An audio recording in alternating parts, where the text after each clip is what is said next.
आज आप लोगों का जोश देखते बन रहा है ना? आवाज आ रही है? तो पहली चीज़ तो जो लोग यहाँ बैठे हुए हैं और जो लोग ठीक इस क्लास के ऊपर हैं और कुछ लोग उधर क्लास में और कुछ लोग प्रयागराज में और कुछ लाइव में हैं, सबको शुभकामनाएं। और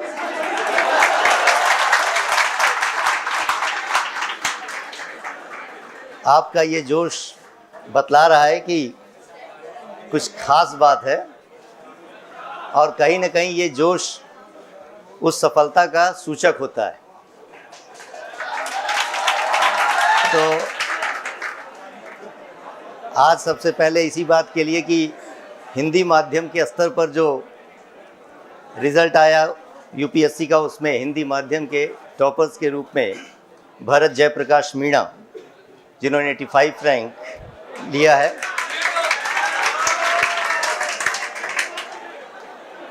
तो इनकी कहानी और इनकी दास्तां तो वो खुद भी बताएंगे और मैं कुछ तो प्रकाश डालूंगा ही, लेकिन आज आप लोग मेरे से सुनने को तैयार नहीं होंगे, है ना? तो है, लेकिन ये ज़रूर है कि एक व्यक्ति, एक बच्चा जो इसी टाइम में और इसी समय में कहीं और बैठा करता था जहां मैं पहले था, वो सेलेक्ट होकर आए और किसी न किसी रूप में जब एक सफलता मिलती है तो एक प्रेरणा ये आती है कि हम भी ऐसा कर सकते हैं। तो एक लंबे समय के साथ हिंदी माध्यम के ऊपर तमाम तरीके की पूर्व अवधारणाओं के माध्यम से नकारात्मक चीज़ें आरोपित थीं, वो अब टूटती नज़र आ रही हैं। इसका मतलब ये है कि अगर हम सफलता,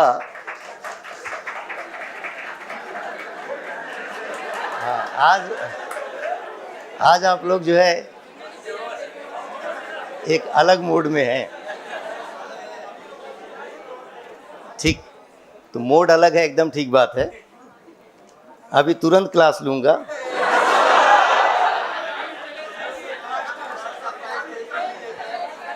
है ना? देखिए, गौर से देखिए इस शख्स को, है? और इसलिए मैं कह रहा हूं कि गौर से देखने की बात, लेकिन अब आप लोग सुनेंगे तभी जब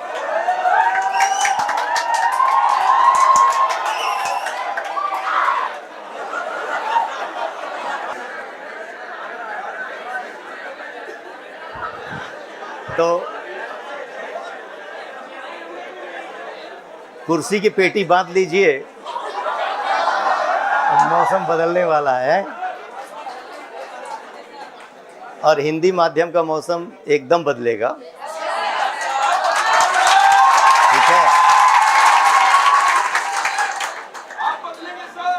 एकदम। कारण ये है कि बदलाव होना चाहिए, इसलिए कुछ चीज़ें बदल भी गईं और अब उसी बदलाव का सकारात्मक परिणाम दिखने लगा है। तो अब मैं सोच रहा हूँ कि पहले जिसका आप इंतज़ार कर रहे हैं आ ही जाएं। उससे पहले एक आध दो चीज़ें आपको बतलाना चाहूँगा इस रूप में भी, लेकिन आप सुनने के लिए तब तैयार होंगे जब पहले रूबरू हो जाएं। देखिए,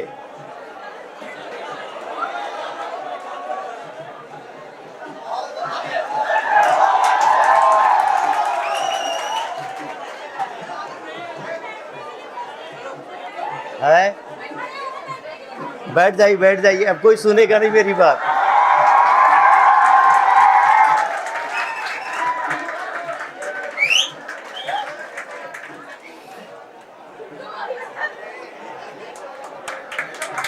आओ भाई आओ, शुभकामनाएं, बहुत बहुत मुबारक। हाथ मिलाइए। अब आप जो है ना, आईएएस बन गए, बनना नहीं है। तो मिलिए भरत जयप्रकाश मीणा से, हिंदी माध्यम के गौरव और इस वर्ष के टॉपर। और ये क्षण जो है एक शिक्षक के लिए बड़ा महत्वपूर्ण होता है कि जब उसके द्वारा बताए और उन रास्तों पर चलकर कोई सफलता अर्जित करता है, तो आप सबकी तरफ से मैं इनको मुंह मीठा करा रहा हूँ। खाइए, ये लड्डू हमेशा याद रहेगा।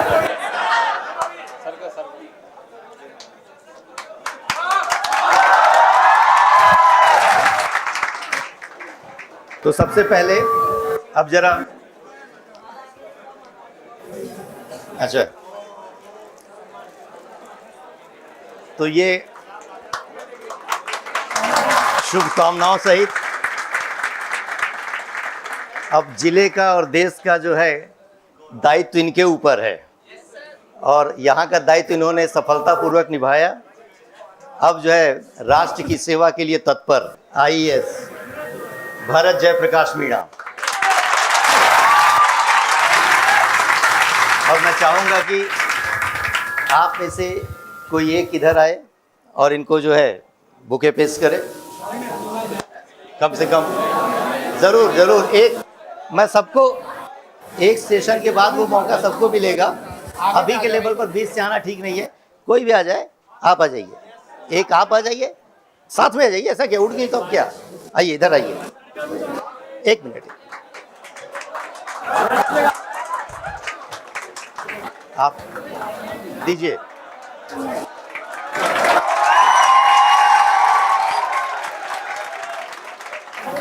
चलिए,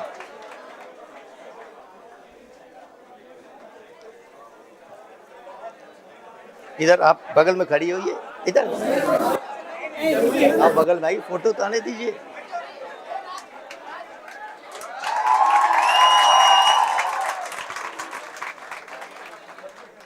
चलिए,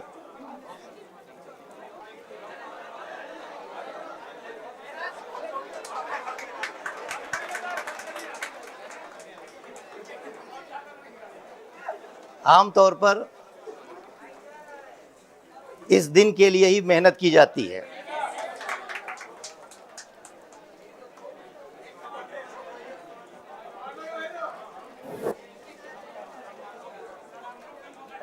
अब हो गया, अभी चिंता मत करिए, सारे लोगों को मौका मिलेगा, और बुके देने का नहीं बल्कि लेने का।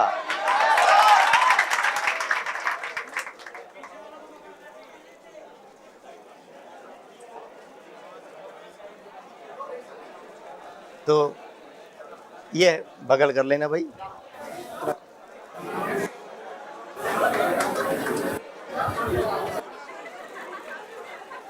और अब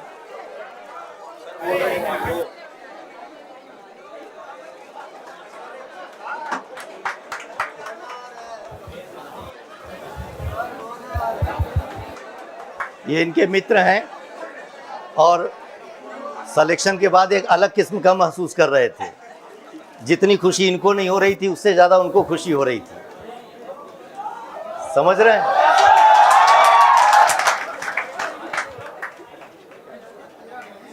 तो अब जरा, अच्छा,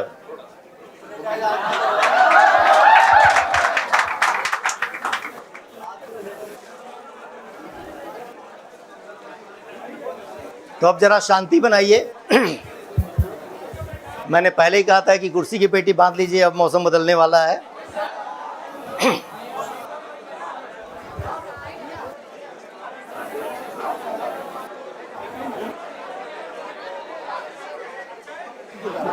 तो अब जरा कुछ बातों को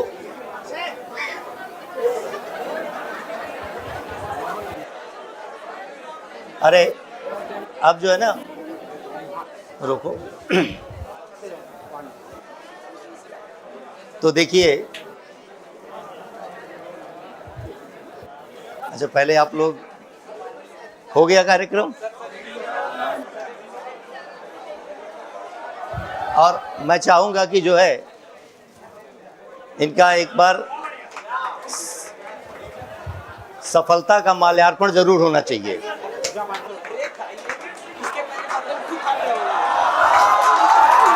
ये लो ये थोड़ा आप लोग संयमित रहिएगा, बस समझ रहे हैं आप।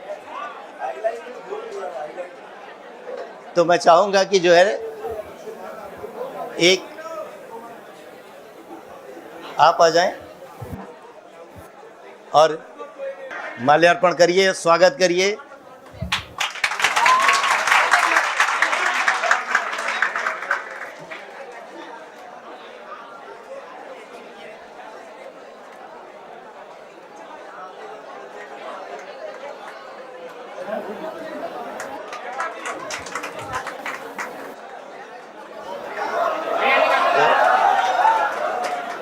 चलिए हो गया।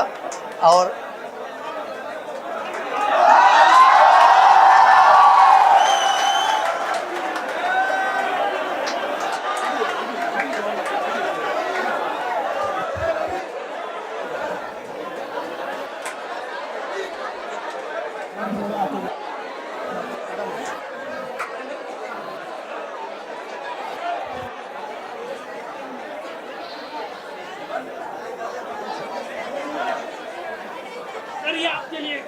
अरे भैया मैं मतलब अरे यार ये वैसे भी क्या बात है, भवानी है। मुबारक मुबारक मुबारक। बहुत आप लोगों को एकदम पहले ही लाइन एक चीज़ शुरुआत में ही बता दूं आपको कि अकेले पहने रहिए, ये वजन तो उठाना पड़ेगा अभी। आईएएस बनना मजाक थोड़ी ना है। तो सीधी सी बात है, ये जो माल्यार्पण है, ये बुके, ये फूल है, ये विचारों के लिए एक अभिव्यक्ति है हमारी। कहीं ना कहीं उस चीज़ का सम्मान है जो सफलता अर्जित करने में इन्होंने दिया था, लगाया था। वह डेडिकेशन, वह मेहनत, वो इनकी लगन। इसीलिए कहा जाता है कि पसीने की स्याही से लिखे पन्ने कोरे नहीं होते। जो करते हैं जी जान से मेहनत, उनके सपने अधूरे नहीं होते। तो मेहनत से पीछे नहीं हटना है, सफलता जरूर मिलेगी। प्रेरित होने के लिए बहुत सारी चीज़ें होती हैं। हमें एक चीज़ का यह अंदाज़ा होना चाहिए, जिस रास्ते पर, जिस मार्ग पर आप चल रहे हैं, संशय कभी मत कीजिए उस पर।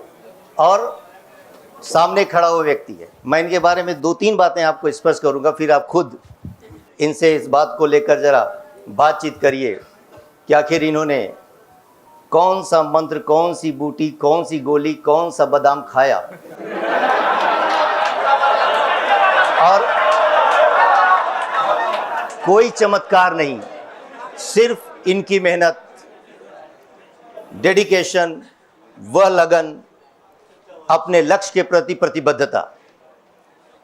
बाकी सारी चीज़ें सेकेंडरी। इसलिए दिमाग से, ये ज़हन से निकाल दीजिए कि सफलता का कोई शॉर्टकट रास्ता होता है। इस बात को दिमाग से निकाल दीजिए कि किस्मत आपकी किसी ने लिख कर भेजी, एकदम नहीं। खुद तकदीर लिखा है इन्होंने अपनी, प्रमाण है इस बात का। और कुछ बातें आपको बतलाएं कि भरत, ये दरअसल जहां मैं पहले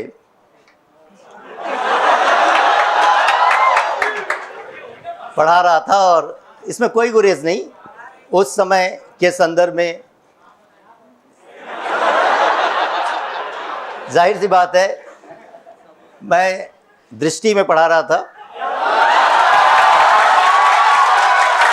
और पढ़ा ही नहीं रहा था, बल्कि वहाँ का बहुत कुछ चीज़ों को देख और संभाल भी रहा था।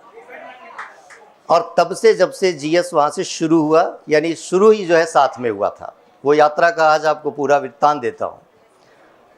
तो फाउंडेशन 1 से लेकर वहाँ के संदर्भ में 35 तक का निर्माण किया गया। और मैं अकेले नहीं था, हमारे साथ एक पूरी टीम थी, जिसमें जो है कुमार गौरव सर हैं, राजेश मिश्रा सर हैं, रितेश सर हैं, अरुण सर हैं, और मैं खुद उसमें एक शामिल सदस्य था। और एक तरीके से उस पूरे क्रियाकलाप को संचालित करने वाले उस समय के प्रबंधन के रूप में, सीईओ के रूप में कार्य करने वाले शिवेश मिश्रा जी थे। वो सारे लोग यहाँ पर इस समय मौजूद हैं जो संस्कृति आईएएस के अंतर्गत हैं। उस दौरान, उस प्रक्रिया के अंतर्गत फाउंडेशन 30 में टाइमिंग यही होती थी, 6:30 से 9 का बैच था। इसलिए मुझे और ज़्यादा इसी समय आप लोगों को बुलाने का मन किया। तुम यहाँ गाड़ी और ऐसे में आप बैठे हैं अब आप, क्योंकि हमारी तो आदत है खड़े रहने की। और फिर जो है वहाँ चला गया है। उस दौरान इस समय आकर पढ़ना, लिखना, पढ़ाना और वो सारी प्रक्रियाओं को पूरा किया गया। और इन्होंने खुद इस रूप में चाहा। कल से रिजल्ट आया, मुझसे तमाम बच्चों ने पूछा। जाहिर सी बात है, संस्कृति आईएएस का अभी वह प्रक्रिया शुरू हुई है, तो हमारे पास ऐसा नहीं है कि हम ये कह सकें, इस चीज़ को लेकर चल सकें। तो लोग पूछ रहे थे, मैंने कहा कि किसी न किसी रूप में जो दिख रहे हैं वो अपने ही हैं।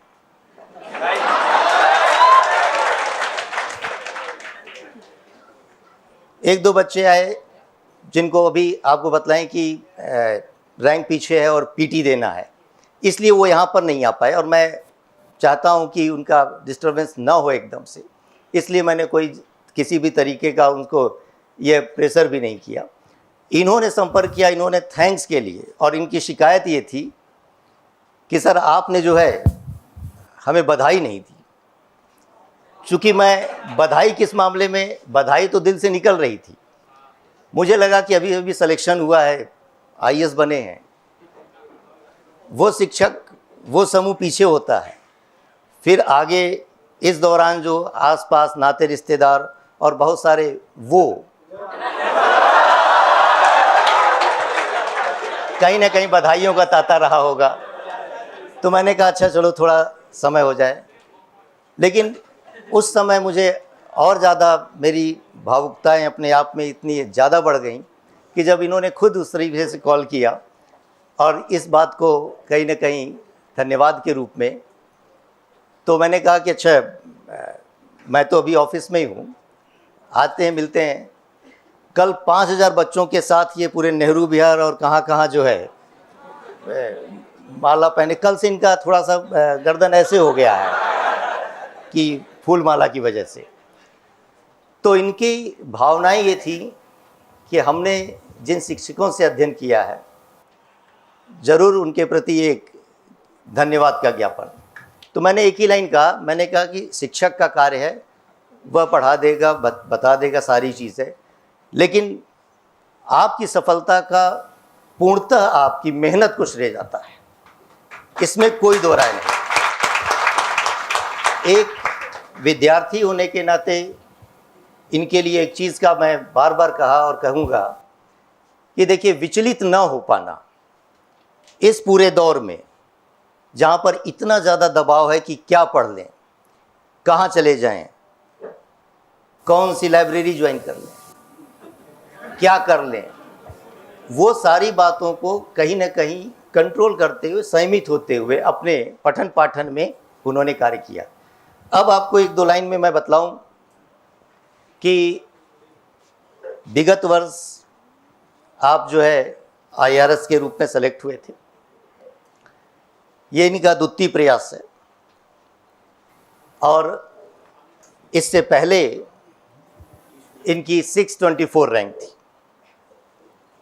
और इस वर्ष 85 रैंक के साथ। तो जिस हिंदी माध्यम को लेकर प्रश्न लगाया जाता है, मेरे जहन में कभी नहीं रहा प्रश्न, कभी नहीं रहा, क्योंकि मैंने लगभग उस सभी स्थितियों को देखा है और पाया है कि जहाँ रिजल्ट निश्चित दिशा में कदम बढ़ाकर कार्य करने वालों को प्राप्त हुआ है। 2002 का वह दौर जहाँ पर 5th रैंकर अजय मिश्रा हुआ करते थे, लोकेश कुमार सिंह 10th रैंकर थी, 3rd रैंकर किरण कौशल आगे चलकर, 9th ranker Jayprakash Maurya, 12th ranker Rahul, कभी निशान जैन। ऐसा नहीं है कि हिंदी माध्यम के स्तर पर किसी तरीके की कोई कमी है। केवल इस वातावरण के अंतर्गत कहीं ना कहीं इस बात को इस रूप में बतलाना कि वे तैयारी के स्तर पर लापरवाह होते हैं, सीरियस नहीं होते हैं, भटकाव बहुत होता है, और सबसे बढ़कर इन सारी चीज़ों के अलावा एक चीज़ थोप दी जाती है और वह है भाषा। भाषा कभी बैरियर नहीं रही। और मैं आपको बतलाऊं कि इस बार इन्होंने जो चीज़ अर्जित की है ना, वो न इतिहास में थी, अब आगे लेकिन ज़रूर होती रहेगी। और वो ये चीज़ है, इनके इंटरव्यू में मार्क्स 198 मार्क्स।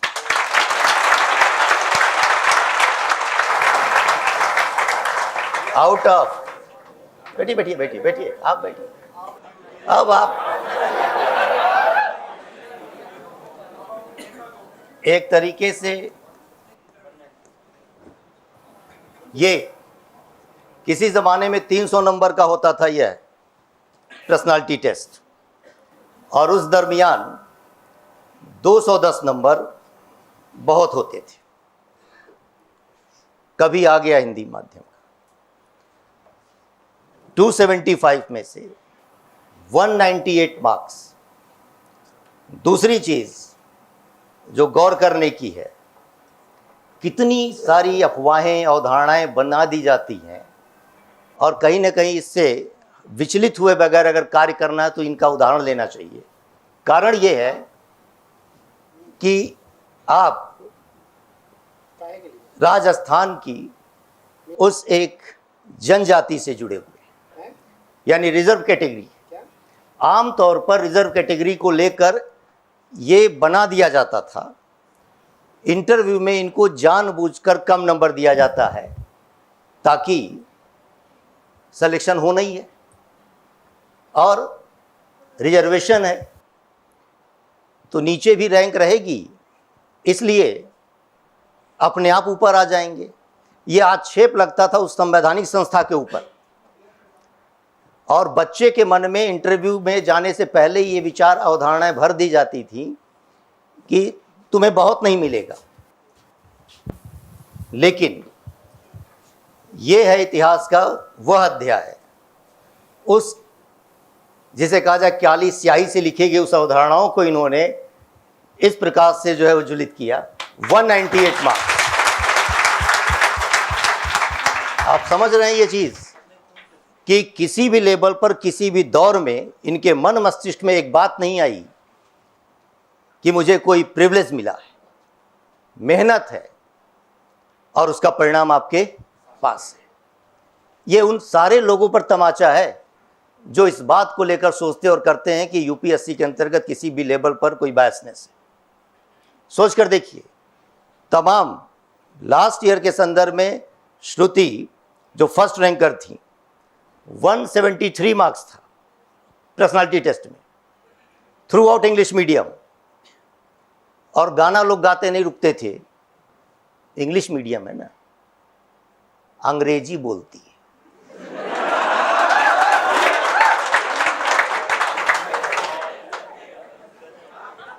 हिंदी बोल के ले आया।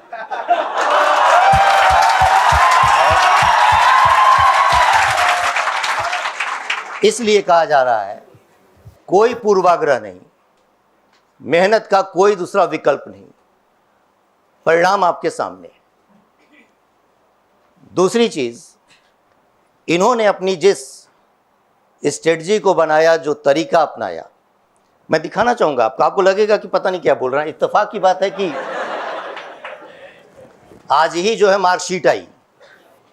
अच्छा, ये मैं तो उतारी हूं।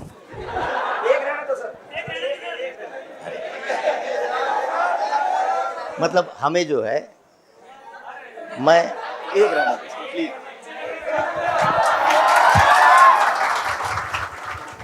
2024 में कुछ करवा के मानेंगे, है ना? तो खैर, देखिए, छोड़िए 24 की बातें बाद में भी कभी हो जाएंगी। मैं तो 24 इसलिए बोल रहा हूँ कि ऑलरेडी अब एग्ज़ाम 24 में होगा और आप सारे लोग हमारे लिए जो है मतलब एक तरीके से इलेक्शन नहीं सिलेक्शन चाहिए। समझ रहे हैं, इलेक्शन कराने वाली बॉडी है, बाहर की लोग सचेत हैं। कर वो छोड़िए मामला जरा, मैं समझ रहा हूँ कई लोग भावुक हो गए होंगे, मिलेगा क्या टिकट वगैरह। तो एक चीज़ बताना चाह रहा था कि ये मार्कशीट आज ही यूपीएससी भी चैन नहीं देता है। कल ही रिजल्ट आया, आज जो है मार्कशीट उसने दे दिया। और ये देखिए इनके ऐसे में 123 मार्क्स। थोड़ी ये ओरिजिनल मैंने कराया, मैं तो इसको टाइप करा के लगा देता स्लाइड में, आपको लगता है पता नहीं क्या है, आपने लिख दिए क्या। मैं बता दे रहा हूं 123 उसको एक तरीके से देखने के लिए फिर जाना पड़ेगा कहीं और आपको। 114 87 140 119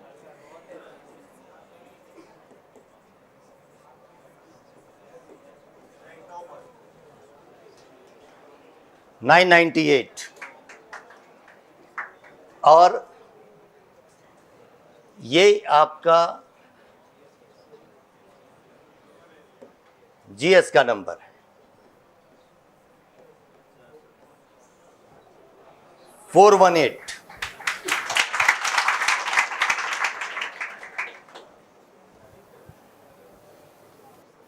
ये आपका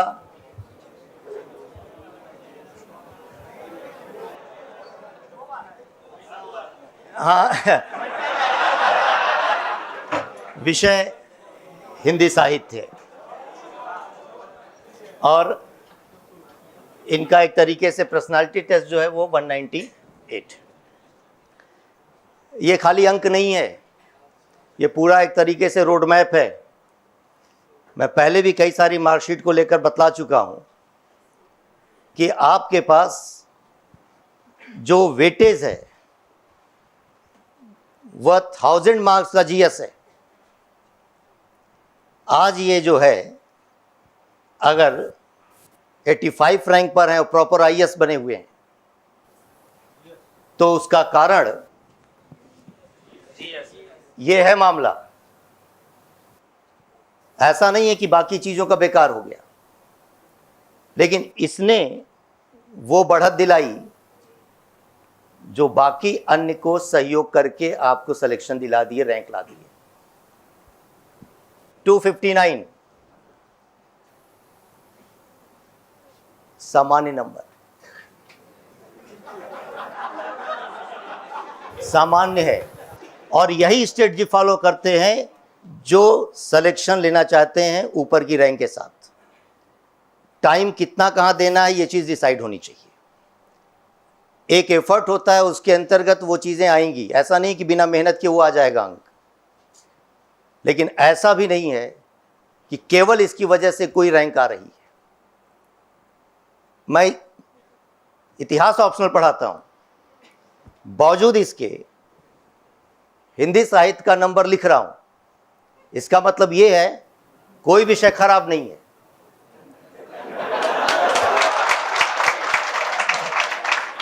खाली ये नहीं बताना है कि विद्यार्थी हो गया, विद्यार्थी हो गया। आज अगर इनका इतिहास भी होता, मिलवाऊंगा आगे, कुछ बच्चों का इतिहास भी है,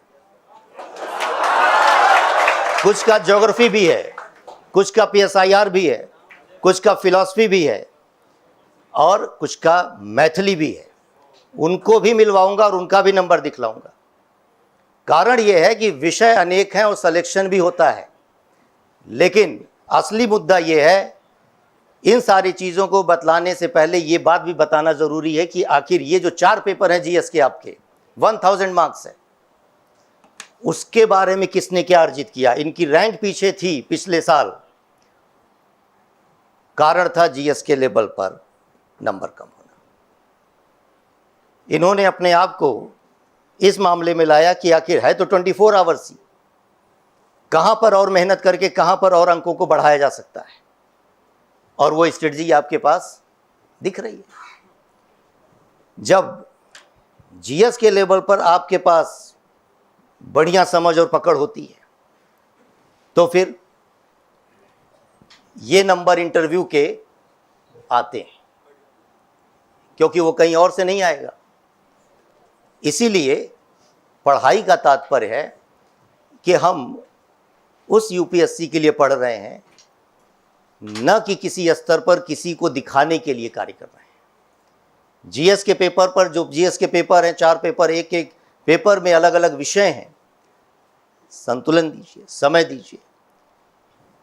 आखिर आप सोच कर देखिए, पेपर 4th 112 नंबर एथिक्स में,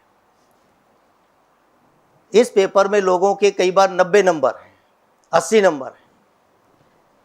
इसका मतलब है व्यक्ति ने संतुलन बनाया, पेपर में कार्य किया। तो मार्कशीट हमेशा ये बतलाती है हमारी स्ट्रेटजी क्या होनी चाहिए, खाली ये नहीं। कौन सा विषय था? अच्छा, वो वाला। गलत नहीं बोलना है, भटकाव नहीं। कैरियर ओरिएंटेशन वाली क्लासेस के अंतर्गत हमेशा एक चीज की ईमानदारी रहनी चाहिए, मतलब विषय को बेचना देश को बेचने के बराबर है।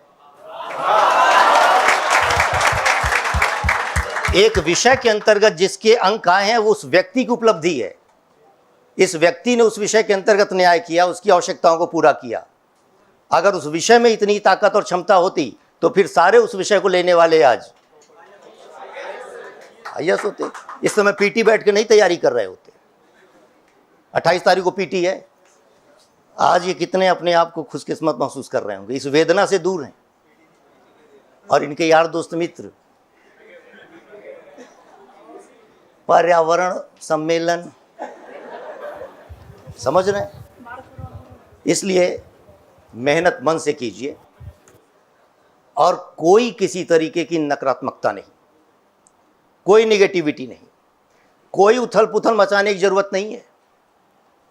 कारण यह है, पहले भी यही यूपीएससी था, इसी तरीके के क्वेश्चन और यही लेवल हुआ करता था, यही मेहनत चाहिए थी, लोगों का सिलेक्शन फिर भी होता था।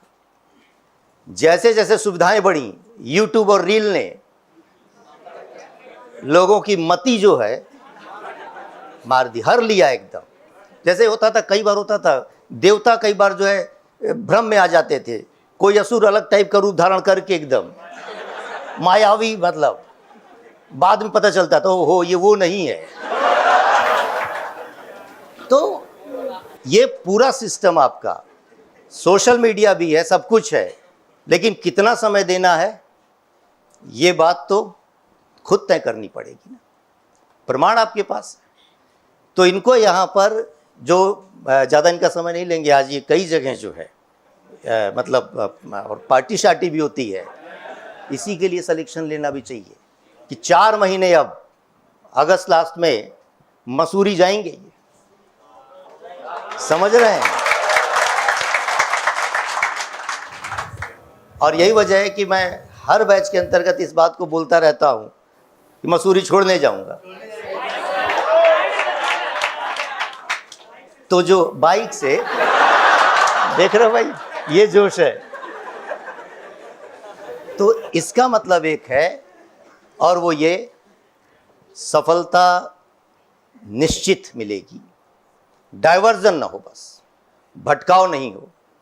अपने लक्ष्य के प्रति कभी अपने आप को उससे भटकाव के रास्ते पर मत लाइए, बल्कि हमेशा उतार चढ़ाव मानव स्थिति में होगा, कभी कम पढ़ाई, कभी ज़्यादा पढ़ाई, कभी भूलेंगे। पूछिए इनसे, क्या ये भूले नहीं है क्या कोई चीज़?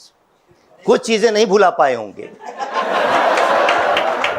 लेकिन याद रखना और भूलना स्वाभाविक चीज़। ये भूले हैं तभी अंक में वेरिएशन है। तो आप लोगों को कई बार ये लगता है कि जितना पढ़ लिया सब हमारे दिमाग में एकदम हूबहू आ जाए, और नहीं आ रहा इसका मतलब आपको लगता है कि आपकी कमजोरी है। ऐसा नहीं है। तो इस जो टॉपर्स मीट का एक उद्देश्य था, और वो ये कि कम से कम आप समझ पाएं किसी दूसरे ग्रह का प्राणी नहीं है।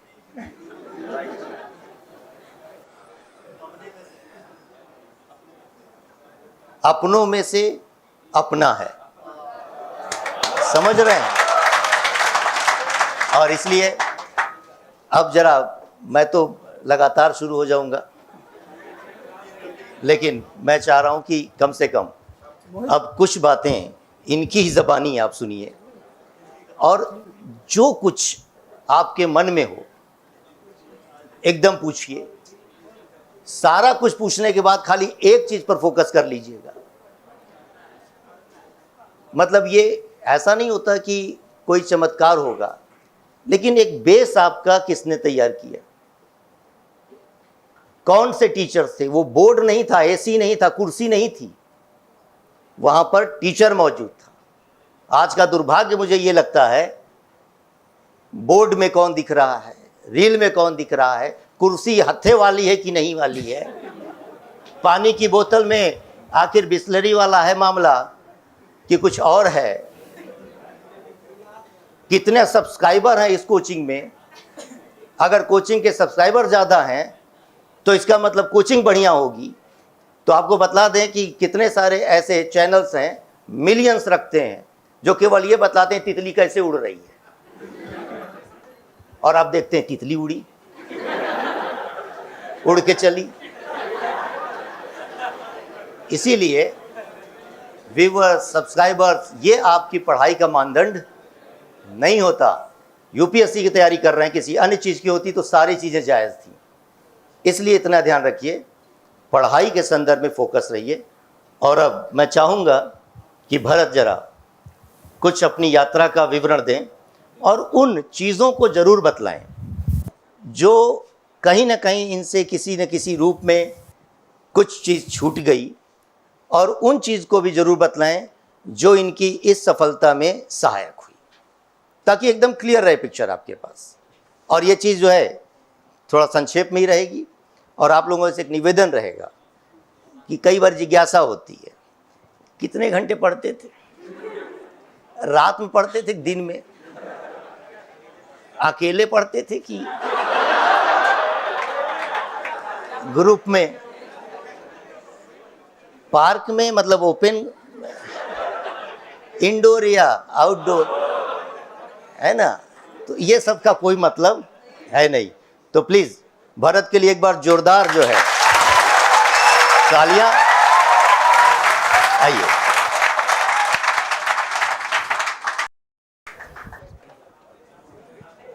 मैं साइड हो जाता हूं। Thank you sir. सबसे पहले क्या आवाज नहीं आ रही है? आवाज तो आ ही रही है, थोड़ा सा, है ना? ये अपने आप में एक बड़ा सौभाग्यशाली और बहुत अच्छा अवसर होता है जब एक शिक्षक खुद अपने जो है विद्यार्थी को माइक दे रहा होता है।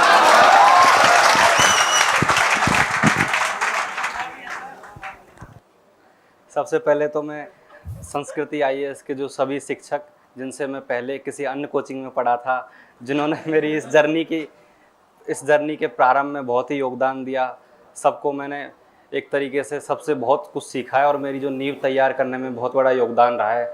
स्पेशली अरुण सर से सबसे पहले इन्हीं से स्टार्ट हुआ था, जब इन्होंने वर्ल्ड हिस्ट्री पढ़ाया था मुझे। और मुझे याद है जब मैंने स्टार्ट किया था वर्ल्ड हिस्ट्री, तो वो सब्जेक्ट अभी भी मेरा सबसे अच्छा सब्जेक्ट वही है कि बहुत अच्छे से तैयार हुआ था, क्योंकि तैयारी के स्टार्टिंग फेज में वो पढ़ाया गया था। और शुरुआत में जो जोश होता है वो बहुत अलग लेवल का होता है, फुल ऑफ एनर्जी। आप बस हर चीज़ को आप ऐसे रट लेते हो वर्ड बाई वर्ड के, बहुत ज़्यादा। तो बस उसके बाद फिर साइंस एंड टेक मैंने रितेश सर से पढ़ा, फिर ए अरुण सर से इकोनॉमी पढ़ी। अगर आप लोग पढ़ रहे होंगे तो बहुत इन्जॉय कर रहे होंगे, जिस प्रकार से वो असेट लायबिलिटी का कंसेप्ट समझाते हैं। बाकी राजेश मिश्रा सर का भी मुझे बहुत मज़ा आया और उनकी लगभग क्वालिटी से मैंने क्लासेस किए और जिस प्रकार से वो बैलेंस करते हैं चीज़ों को, स्पेशली नेहरू जी और मोदी जी के बीच जो बैलेंस करते हैं उसका अपना ही मज़ा है। पर ठीक है, अब सबसे पहले मैं आपको कुछ बेसिक चीज़ें बताता हूँ जो मुझे लगता है कि इस तैयारी के दौरान बहुत ही ज़रूरी है। और ये एक जर्नी है, ये कोई एग्ज़ाम नहीं है कि आप बहुत कम टाइम में कर लोगे।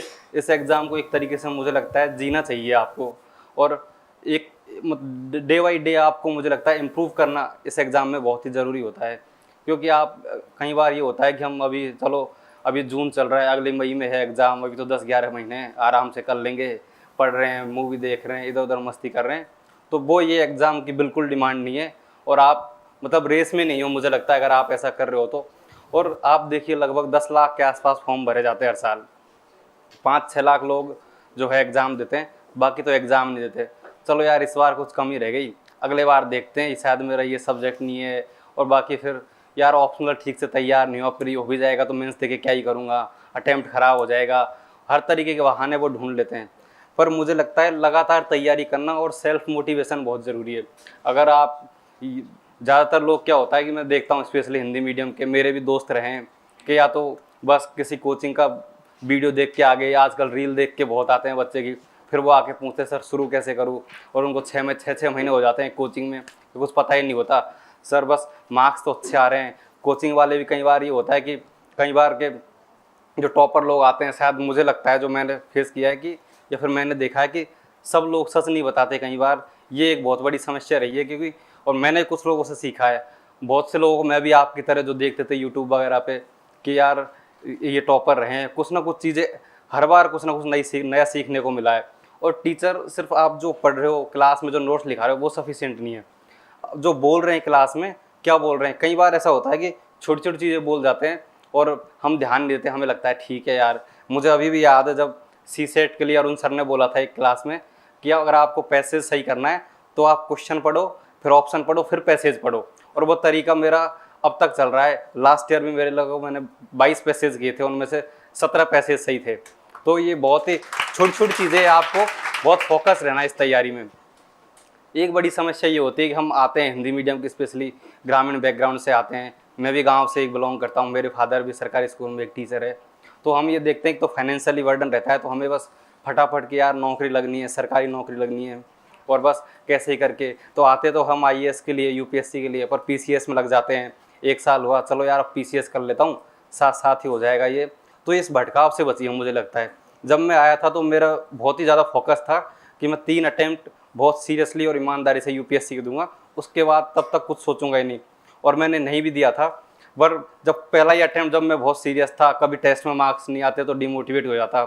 मुझे याद है जब मैंने पहला प्री दिया था लास्ट ईयर, तो प्री से 1 या 1.5 महीने पहले मैं नाबार्ड का फॉर्म भरने की सोच रहा था, क्योंकि मैं बहुत एक तरह से स्ट्रेस में था। मुझे लग रहा था कि यार उससे पहले ही होता है कि मार्क्स नहीं आते कई बार, तो कि यार पता नहीं होगा कि नहीं होगा, जॉब चाहिए, सब यार दोस्त नौकरी कर रहे हैं या फिर कहीं अच्छे जॉब कर रहे हैं, कहीं तो ऐसे हैं जिन्होंने करोड़ों रुपए कमा भी लिए, MNC में जॉब कर रहे हैं, कि यार अपन बहुत पीछे रह गए।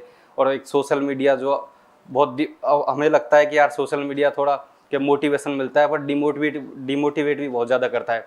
हम देखते हैं कोई इंस्टा पे कैसी पोस्ट डाल रहा है, कहाँ घूम रहा है, अरे यार मैं यहाँ कमरे में बंद होकर पढ़ रहा हूँ और ये यहाँ घूम रहा है, मैं तो बहुत पीछे रह गया इसने तो बहुत आगे निकल गया लाइफ में।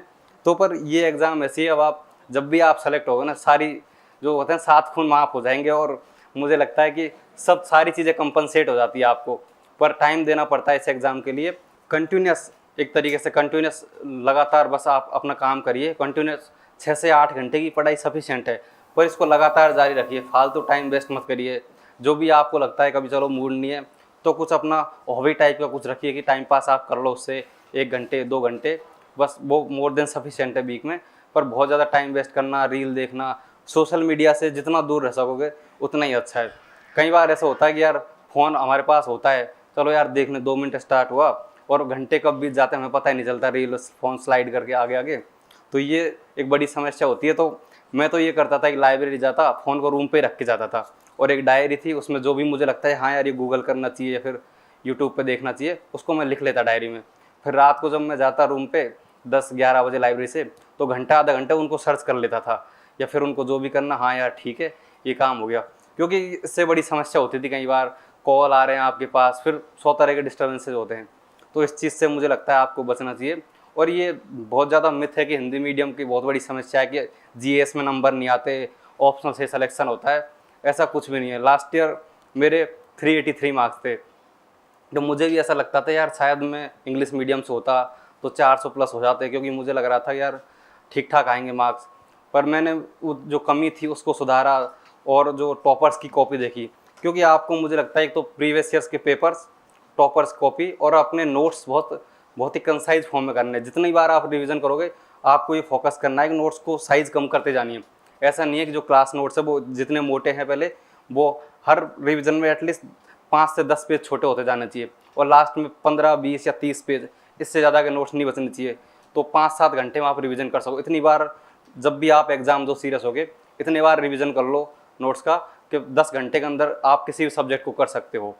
तो ये एक बहुत बड़ी चीज़ है, क्योंकि आप जब मेंस में लिखोगे तो आपको 3 घंटे में लगभग 4000 वर्ड लिखने होते हैं, और आप नहीं लिख पाओगे जब तक आपको चीज़ें तुरंत क्लिक नहीं करेगी। तो वो भी एक स्ट्रेटेजी है, आप अपने लेवल पे तैयार करो और अपनी तैयारी को हमेशा मेंस ओरिएंटेड रखो। क्योंकि प्री में अगर आपको कंसेप्ट क्लियर होंगे मेंस के, या फिर जो भी कंसेप्ट क्लियर होंगे, तो आपके फैक्ट अपने आप ठीक होने लगेंगे। कई बार ये होता है प्री में कुछ फैक्ट्स दिए रहते हैं, हमें लगता है यार ये तो मैंने पढ़ा ही नहीं, तो उसको छोड़ देते हैं। लेकिन आपके अगर कंसेप्ट क्लियर था, आपको पता लग जाएगा ये फैक्ट सही हो ही नहीं सकता। कई बार ऐसे फैक्ट दिए रहते हैं, या फिर कि ये गलत ही होगा। कई बार ऐसा होता है, अगर आप जितना प्रैक्टिस करोगे प्री की या फिर मेंस की, तो आपको इस चीज़ का आइडिया लगेगा धीरे धीरे। और प्रीवियस ईयर्स के पेपर बहुत ज़्यादा ज़रूरी है, मुझे लगता है उनसे बेटर गाइडेंस कोई नहीं कर सकता। क्योंकि आज भी हम देखते हैं कि बहुत से लोग, सब लोग तो कोचिंग करते नहीं है, बहुत से लोग सेल्फ स्टडी से सेलेक्ट हो रहे हैं, तो वो लोग प्रीवियस ईयर्स के पेपर्स पे बहुत ज़्यादा रिलाई करते हैं। और सब लोग ये चीज़ ज़रूर कहते हैं कि आप प्रीवियस ईयर्स ज़रूर करो। आप अब 2-4 दिन बाद जब भी फ्री होगा, आप देखोगे, अगर पिछले 3 साल के आप पेपर देखोगे सही से, तो कई बार ऐसा होता है, मुझे याद है मैंने जब प्री दिया था कि कुछ क्वेश्चन, जैसे क्वेश्चन था 4 ऑप्शन था, अगली बार वो जो ऑप्शन था वो क्वेश्चन बन के आ गया। जैसे बैंक बोर्ड ब्यूरो का क्वेश्चन था, वो रिपीट हुआ है पिछले 2-3 साल से, या फिर सेंट्रल ग्राउंड अथॉरिटी का क्वेश्चन था। तो ऐसे क्वेश्चन, वो लिमिटेड चीज़ें, 5th शेड्यूल का बार बार चेंज होके आ रहा है, या फिर जो सन जो कर्क रेखा से मकर रेखा के बीच गति करता है, वो दिन कब छोटा बड़ा हुआ, वो क्वेश्चन 5-7 बार आ चुका है। तो आप जितने बार पेपर देखोगे, रिवीजन करोगे और अपने कंसेप्ट क्लियर करोगे, आपको आइडिया लगेगा कि यार बहुत लिमिटेड चीज़ें पूछती है। हर सब्जेक्ट में जो मैंने नोटिस किया है कि 70 से 80 टॉपिक है, उनसे बाहर यूपीएससी के 90% क्वेश्चन उन्हीं 70-80 टॉपिक से होते हैं, चाहे वो जिस जीएस के किसी भी सब्जेक्ट के हो। बस आपको बट अपने लेवल पर ये प्रक्रिया है जिसमें आप धीरे धीरे बढ़ोगे, ये चीज़ आप खुद से करोगे। ऐसा नहीं है कि मैं आपको बता दूं, फिर आप वो प्रोसेस को चूक जाओगे, और प्रोसेस को एंजॉय करना बहुत ज़रूरी है इस एग्ज़ाम के लिए। तो बस इतना ही कहूँगा, लगातार फोकस रहिए, अपने डेडिकेट रहिए, मोटिवेट रहिए, और स्ट्रेस में मत रहिए बिल्कुल। अपने फैमिली वालों के टच में रहिए, जो भी आपके सोर्स ऑफ मोटिवेशन है, चाहे घर वाले हैं उनसे बात कीजिए, टाइम टू टाइम मिलते रहिए। और बिल्कुल डिमोटिवेट नहीं होना है कि यार मैं पता नहीं क्या होगा, मेरा तो कि टेस्ट में कम मार्क्स आ रहे हैं। टेस्ट के मार्क्स की आप बिल्कुल चिंता नहीं करें। आप यूपीएससी का पेपर देखें और किसी भी कोचिंग के आप टेस्ट के पेपर उठा के देखें, वो उनमें एक गैप हमेशा रहता है, क्योंकि यूपीएससी हर बार कुछ ना कुछ नया ट्राई करती है। लेकिन अगर प्रीवियस ईयर से आप थीम पकड़ने की कोशिश करोगे हर सब्जेक्ट में, किसी भी सब्जेक्ट में, आप थीम का एक बहुत बड़ा रोल होता है। और मुझे लगता है जैसे साइंस टेक हो गया, इकोनॉमी हो गया, हिस्ट्री हो गया, उन सब में यही होता है, सब सब्जेक्ट में, कि बहुत लिमिटेड टॉपिक हो, उन्हीं को बार बार पूछते हैं। अब जब आप ये प्रक्रिया से गुजरोगे तो आप उस थीम को समझोगे कि अब नेक्स्ट क्वेश्चन क्या होने वाला है। जैसे इस बार GS1 में आया था चोला साम्राज्य का और गुप्त का एक क्वेश्चन आया था। तो इस बार एक मूवी आई थी साउथ की, आपको याद हो तो, पोन्नियन सेल्वन। तो मुझे लगा यार बहुत इंपॉर्टेंट है चोल साम्राज्य, और हिस्ट्री में पढ़ते हुए यहाँ से क्वेश्चन आ सकता है। तो मैंने वो लिख लिया था कि ये इंपॉर्टेंट है। क्यों इंपॉर्टेंट है? चोल साम्राज्य के ऊपर मूवी आई है और वो क्वेश्चन आ गया। तो ऐसे बहुत सारी चीज़ें आपको बस डे टू डे लाइफ में आप धीरे धीरे जब आगे बढ़ोगे, प्रीवियस पेपर को देखोगे, तब आपको समझ में आएगा। बस ये प्रक्रिया है, आप गैप नहीं ले सकते। आप ये नहीं कि अब महीने में 5 दिन आप छुट्टी कर रहे हो, पढ़ाई नहीं कर रहे, तो ये बहुत रिस्की हो जाएगा। ठीक है, कभी कभी मूड ठीक नहीं होता, या फिर जो भी होता है, महीने में 1-2 दिन चल जाता है, कम पढ़ाई हो गई, कोई बात नहीं, अगले दिन कंपनसेट कर लो। पर रेगुलरिटी बहुत ज़्यादा ज़रूरी है। अगर आप रेगुलर नहीं हो तो मुझे नहीं लगता आपको, फिर आप रेस में नहीं हो। सही बात यह है। बाकी आपको बस बेस्ट ऑफ लक ही कहूँगा मैं, और अगर आपके कोई क्वेश्चंस हो तो मैं ज़रूर बताना चाहूँगा। Thank you.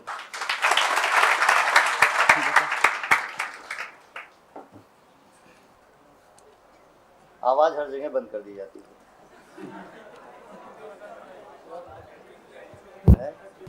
तो पहली चीज़ तो ये है कि हेलो किसी भी बात का अंत होता नहीं, अंत करना पड़ता है। हेलो तो कहीं न कहीं अब उस विराम का समय भी है।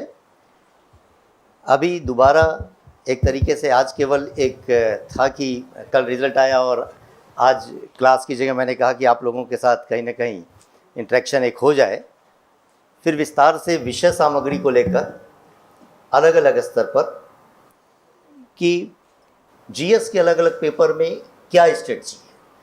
चूँकि देखिए कर्मकांड करना हो तो अभी वो बता देंगे कि ऐसा करो कि पेपर उठा लो, सिलेबस देख लो, सबको साथ साथ लेकर चलो।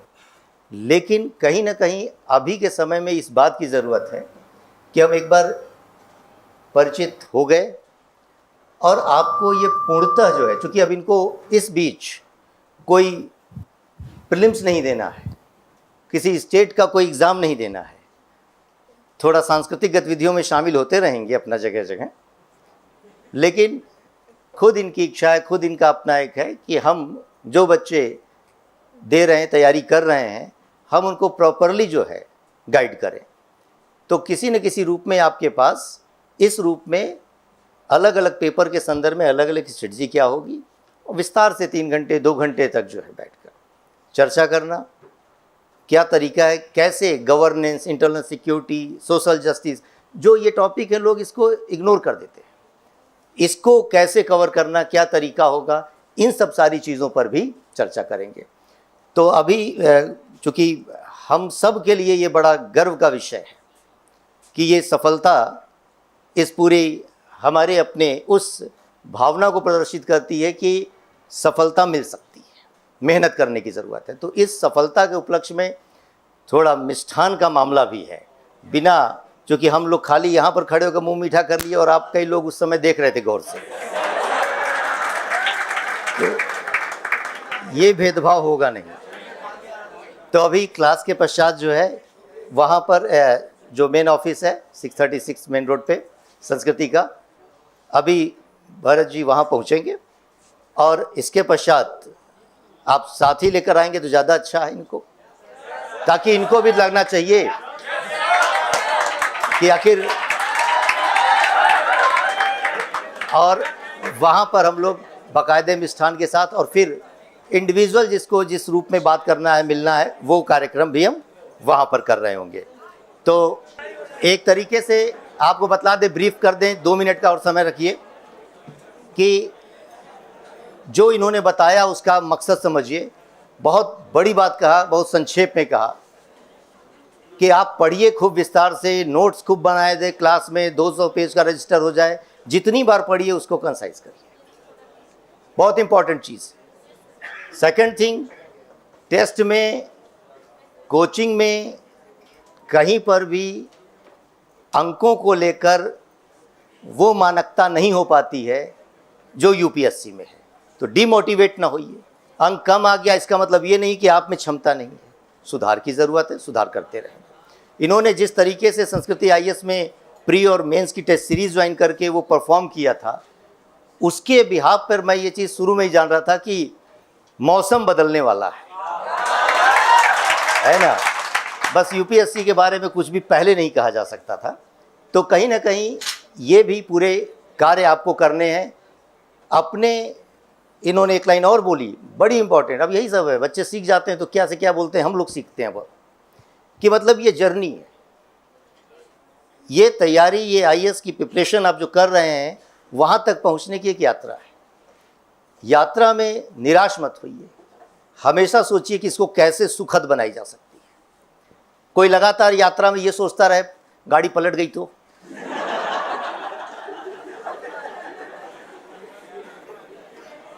ये अलग बात है, कहीं पलटाई जाती है, लेकिन आमतौर पर, और अंत में देखिए उस व्यक्ति का जो डर रहा था गाड़ी पलट जाएगी क्या, अंत में। इसलिए यात्रा को कैसे जीना है ये हमारे ऊपर है।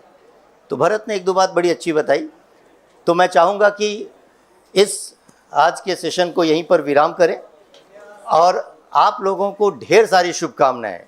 मेरा पूरा विश्वास है और मैं इस बात का कमिटमेंट कर रहा हूं आप लोगों से कि 2024 के अंतर्गत हिंदी माध्यम का रिजल्ट आपको लगातार दिखाई पड़ेगा, है ना।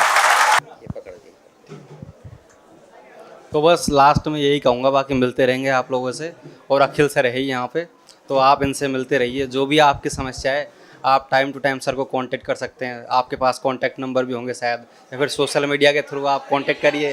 ये बाकी क्लासेस के बाद रहते हैं यहाँ पे, मैं भी बहुत बार मिला हूँ क्लासेस के बाद, कि चैम्बर में जाके क्वेश्चंस आप जो भी लिखते हो, डेली आंसर राइटिंग करते हो, आप जाके दिखाओ सर को। और ये एक प्रोसेस है, जैसे मैंने पहले भी कहा है कि आप डे बाई डे लगातार इम्प्रूव करोगे तभी आप वहाँ तक पहुँच पाओगे। और इसमें आपको अगर लगता है कि यार मैं अकेला हूँ, मुझे ज़्यादा समझ नहीं आ रहा, तो आपने संस्कृति में बहुत पैसे दिए हैं, तो उसका एंजॉय करिए। और जो भी है तो बस यही है, और जो भी आपका जो ड्रीम है, बस मैं यही चाहूँगा कि आप उसे अचीव करें, और लगातार जो भी सर आपको गाइडेंस दे आप बिल्कुल सीरियसली उसे फॉलो करिए, बिल्कुल डाउट मत करिए, क्योंकि बहुत ज़्यादा डिस्ट्रैक्शन है। आप मार्केट में जाओगे, यार ये वाली कोचिंग की तू पढ़ रहा है कि नहीं पढ़ रहा, तेरा कैसे होगा, तो ये पढ़ ही नहीं रहा, उसका तो तूने टेस्ट सीरीज लगाई नहीं। ऐसा कुछ नहीं है। जब आपने यहाँ कोचिंग कर रहे हो, आप यहाँ आपने अगर पूरा फोकस करा है, आपने विश्वास किया है, देखो मुझे लगता है कि सिस्टम रिजल्ट निकालता है, आप अकेले इंडिविजुअल नहीं निकाल सकते। तो आप ये देखिए सिस्टम में कितने लोगों का दिमाग लगा हुआ है और कितने लोग लगातार दिन रात काम कर रहे हैं। तो आप उस चीज़ का ध्यान रखिए और विश्वास रखिए कि आपका रिजल्ट आएगा, तब सबसे ज़्यादा खुशी शायद इनको ही होगी। तो लगातार बस उस चीज़ पे काम करिए, and all the best. Thank you. तो पहले ज़रा हम लोग निकल रहे होंगे, 2 मिनट का आप लोग वेट कर लीजिएगा, क्योंकि मुझे पता है कि व्यग्रता ज़्यादा होगी आपकी, और फिर मिठाई खा के जाइए, ठीक है। चलिए, थैंक यू वेरी मच।